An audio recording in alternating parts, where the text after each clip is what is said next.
2026 চনত আমাৰ যি আকাংক্ষা যে 20-25টা আসনত ৰাইজৰ দলে এবাৰ আমি বিধায়ক পদত জয়ী হ'ব পাৰিম 2026ত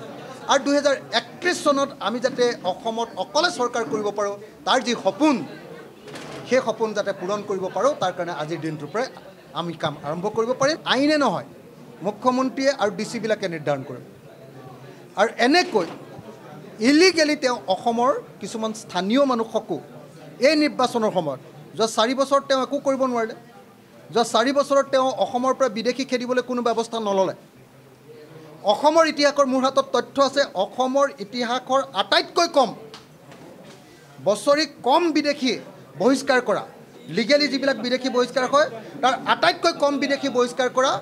মুখ্যমন্ত্ৰীজনৰ নামে হ'ল হিমন্ত বিশ্ব শৰ্মা নিৰ্বাচনৰ সময়ত হিন্দু মুছলমানৰ ৰাজনীতি কৰিবৰ কাৰণে আমি দেখিছোঁ যে আকৌ ডি ভোটাৰৰ প্ৰশ্নটো উলিয়াইছে আকৌ বিদেশী খেদুৱাৰ কথাটো উলিয়াইছে আকৌ NRC কথাটো উলিয়াইছে আকৌ হিন্দু মুছলমানৰ ৰাজনীতি কৰিছে আৰু আকৌ হিন্দু মুছলমানৰ ৰাজনীতি কৰি সংঘাত আৰু সংঘৰ্ষৰ ৰাজনীতিয়ে 2026 চনৰ ৰাজনৈতিক বতৰণি পাৰ হ'ব খুজিছে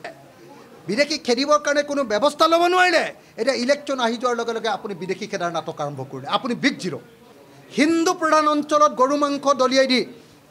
এই কামটো বেলেগে কৰা নাই এই সাম্প্ৰদায়িক আৰু বিজেপি আৰু RSS এই কামটো কৰাই থাকে সদায় সদায় অসমৰ যিমানবিলাক এনেকুৱা পানী যোগান জেজেমৰ স্কিম আছে সেইবিলাক চব বগাহাতি হৈছে হিমন্ত বিশ্ব শৰ্মা চৰকাৰৰ দিনত কেন্দ্ৰীয় চৰকাৰৰ পৰা অহা এতিয়ালৈকে 16,000 কোটি টকা আহিলে সেই 16,000 কোটি টকা পুৰা লুটি পেলালে পানী পোৱা নাই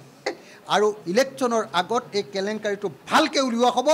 আৰু জয়ন্ত মল্ল বৰুৱা আৰু গাৰ্জেন মিনিষ্টাৰবিলাকক জবাবদিহি কৰা হ'ব অসমৰ মুখ্যমন্ত্ৰীক জবাবদিহি কৰা হ'ব